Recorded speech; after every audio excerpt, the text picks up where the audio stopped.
Hey guys, welcome back to the episode of my Baltimore Ravens franchise series, guys. Today we're taking on the LA Rams in that Week 17 thriller. Now, if we win today, we automatically guarantee ourselves a playoff spot.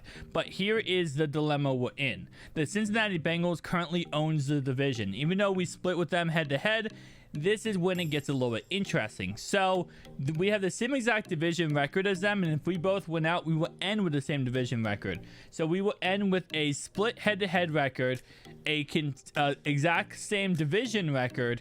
So now it goes down to AFC wins. How many AFC wins do you have?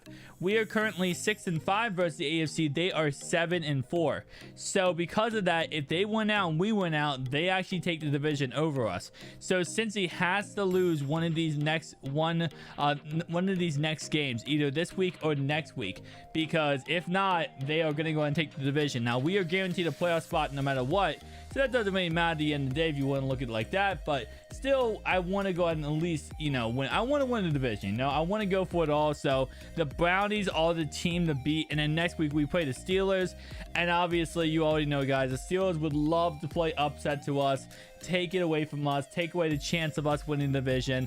Even though, yes, Cincy would win it then, you know how the Steelers are. They love to go ahead and take it away from us. So going into this playoffs, what can we expect? Because yes, like I said before, winning this game, we're going into the playoffs. We win one of the next two games, we're going into the playoffs. Well, we are the #1 defense.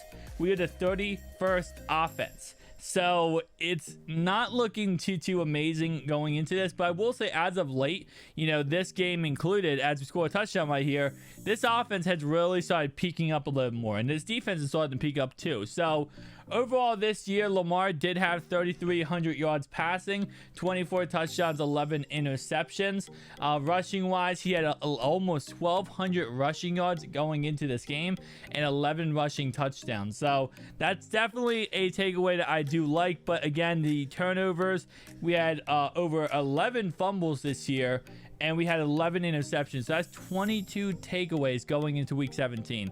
That's something we have to change next year. We cannot allow that to happen next year, and we got to completely shift that all around. Now we have two almost 1,000-yard receivers in Marquise Hollywood Brown and Mark Andrews, both of them 946 and 820 going into this. So definitely two guys where I will say, excited to see we have almost 2,000-yard receivers, but not surprising with how many receptions they do go ahead and get.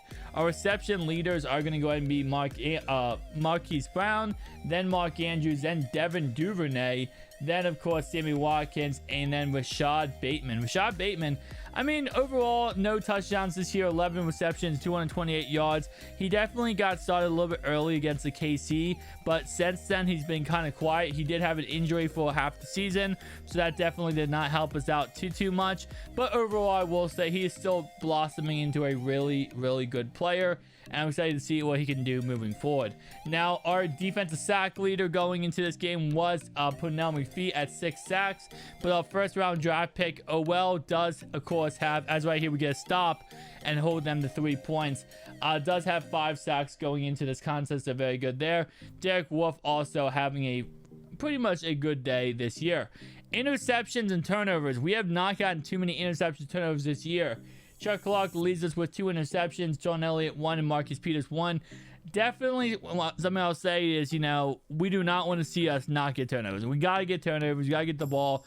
But I will say, for forced fumbles, we have a total of 6 players who caused forced fumbles this year, including Elliott, Peters, Queen, Calais Campbell, and LJ Foote, and Tavon Young. So that's something that it seems like we're not having too much issues with, is actually getting some of the turnovers in that category.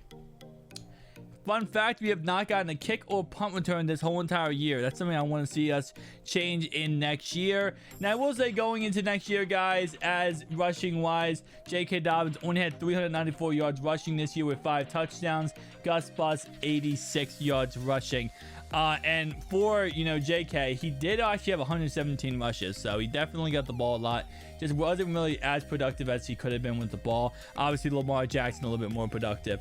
But right here before halftime, they did go ahead and get a field goal.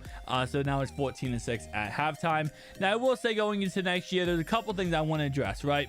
I want to address the defense a little bit more. I think the defense was lackluster throughout the season. As of late, they have really came up and been a lot better. As right here, we get a stop on the Rams. But I will say, moving forward in the offseason, I want to go ahead and address the defense a little bit more.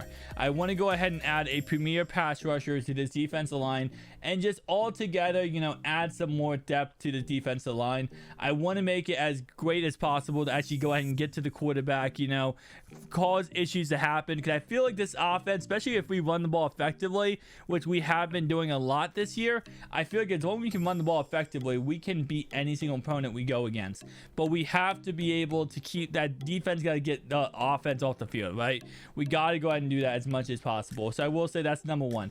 Number two is improving this offensive line. This offensive line throughout the season has played a lot better than it did early part of the season, but I want to go ahead and continue to upgrade this offensive line, make it even better, add more depth, add more pieces to it. I would love to add a premier receiver in the draft. I'm probably not going to be focused on free agency unless Devontae Adams is a free agent. I'm probably going to be focusing more on the draft for a wide receiver. But when it comes to defense, other than that, I am going to try to look more for secondary. For depth purposes, I'm not really looking for a star corner. We actually did go ahead and pick up a couple guys last couple weeks. We picked up returning Baltimore Raven Brandon Carr. He was on free agency. We also picked up Jason McCourty. He was also on free agency. So we're picking up some guys throughout the weeks. Obviously, some free agents throughout the weeks, trying to see if they can get in the game and play some good football. We also picked up Larry Fitzgerald. Now, he hasn't really done anything since he's been picked up. So we haven't really had to talk about him because so far since he's been picked up, he had pretty much almost zero everything. He hasn't even had a snap on the field, but he is there just in case for a playoff run. It's nice to have a guy who actually can go ahead and do something for a playoff run. So we have him in there for that exact reason. But so far, like I said before, he hasn't even touched the field yet. And he actually, at this point, is just becoming a replacement for Rashad Bateman, in the experience department. Like, for example, if we need to run a slant route or a drag route, and we know, and not say we don't trust Bateman, but Bateman's young, he's a rookie, maybe we trust a little bit more of what what Larry Fitzgerald can do. So we have him in there for that reason. But like I said before, we're gonna have to wait and see what ends up happening there. I still have a lot of faith in Bateman. I think Bateman can come up a lot next season, especially because we're probably gonna lose Sammy Watkins this off season. So we'll probably just move up Rashad Bateman to that number 2 spot.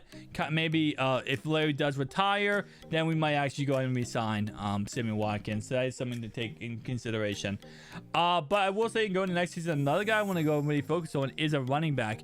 I love Gus Bus. I think Gus Bus has a lot of potential and he's really good, but I kind of want to go ahead and maybe move on from Gus Bus and get somebody else. Maybe get somebody in the draft, maybe get somebody in free agency. A lot of times I know Aaron Jones is also, a free agent because contract comes up. So maybe we focus a little on Aaron Jones. Maybe add Aaron Jones to the roster, see what he can do for us, because I have a lot of faith that this team is literally one step away from a Super Bowl run. I think we are one step away from taking this all the way, boys. I think one step away from being an elite team and just going ahead and holding that Lombardi trophy up. And right now, obviously, we're going to week 18. We're in the playoffs. We're playing smart. Let's continue it, guys. Thanks so much for watching. I'll see you guys in the next one. Peace out.